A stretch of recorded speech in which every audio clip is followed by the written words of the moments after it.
dans cette vidéo, je suis Delphine, praticienne en nutrithérapie et micronutrition. Dans cette vidéo, je vous explique les causes d'un déficit en magnésium. Magnésium hyper important pour notre santé, pour rester en bonne santé. On ne doit pas être en déficit de magnésium. Donc la première cause, ça va être un défaut d'apport. Effectivement, notre alimentation à aujourd'hui n'est pas assez riche en magnésium. Une alimentation classique va apporter 200 mg de magnésium alors qu'il en faudrait au minimum 400 mg par jour. Mais effectivement, l'alimentation que nous avons moderne à aujourd'hui, les fruits, les légumes poussent souvent sur des terres qui sont pauvres en micronutriments et donc difficile de retrouver ces micronutriments dans les fruits et légumes que l'on consomme. Donc première cause, défaut d'apport avec un appauvrissement en micronutriments dans notre alimentation moderne. Deuxième point, défaut d'absorption. Effectivement, pour pouvoir absorber le magnésium au sein de notre organisme, il nous faut avoir un intestin fonctionnel puisque les micronutriments vont être absorbés au niveau de l'intestin. Donc, si on a un intestin poreux, on va avoir un manque d'absorption du magnésium.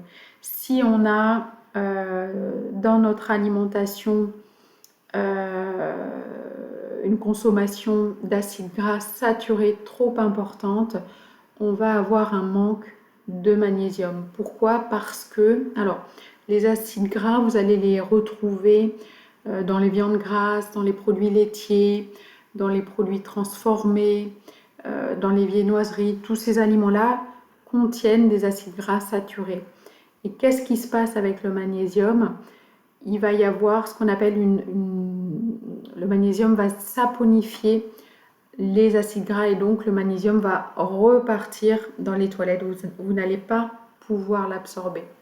Donc attention aux acides gras dans votre alimentation.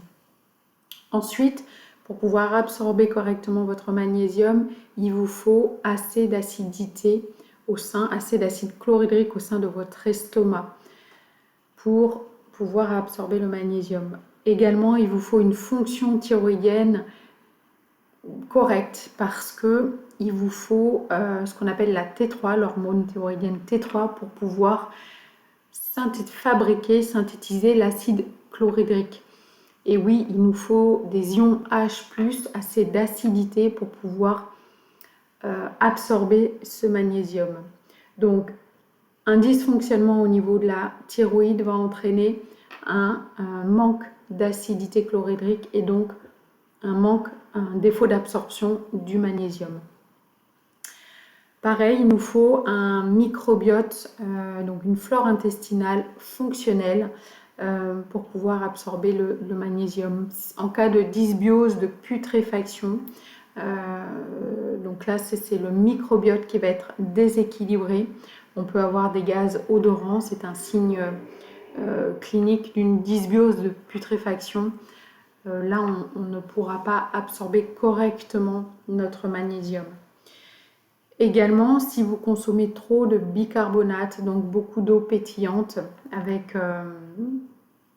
ça va alcaliniser en fin de compte votre estomac, votre tube digestif et donc on aura moins d'ions H+, et donc un défaut d'absorption du magnésium. Troisième cause majeure, la fuite urinaire de magnésium. Alors, le magnésium part dans nos urines à partir du moment où on a une consommation de café trop importante, à partir du moment où on a une acidose métabolique tissulaire trop importante. Donc ça veut dire qu'on a une alimentation trop acidifiante avec une consommation de viande trop importante, de fromage, tous les aliments qui vont acidifier l'organisme et donc avoir un déséquilibre entre le fameux déséquilibre acido-basique. Donc privilégier les végétaux pour rééquilibrer cet équilibre. Donc, et éviter donc la fuite de magnésium dans les urines. Et puis, autre cause de fuite de magnésium dans les urines, c'est le stress, forcément, puisqu'en cas de stress, ça va, ce qu'on appelle chasser le magnésium. Il va sortir de la cellule et donc partir dans vos urines. Quatrième cause majeure de déficit de magnésium, c'est le sport intensif. Effectivement, tous les sportifs vont surconsommer le magnésium et donc vont créer des déficits. Autre point, les hormones également, puisque quand en période d'activité génitale, donc la synthèse des œstrogènes, l'organisme a besoin d'éliminer ces œstrogènes, et pour éliminer ces œstrogènes, il y a une grande consommation de magnésium. Donc à partir du moment où vous êtes sous pilule, ou vous avez un traitement hormonal substitutif, voilà, ou même si vous n'avez pas de traitement contraceptif, il faut savoir que l'organisme a besoin de beaucoup de magnésium pour éliminer les œstrogènes.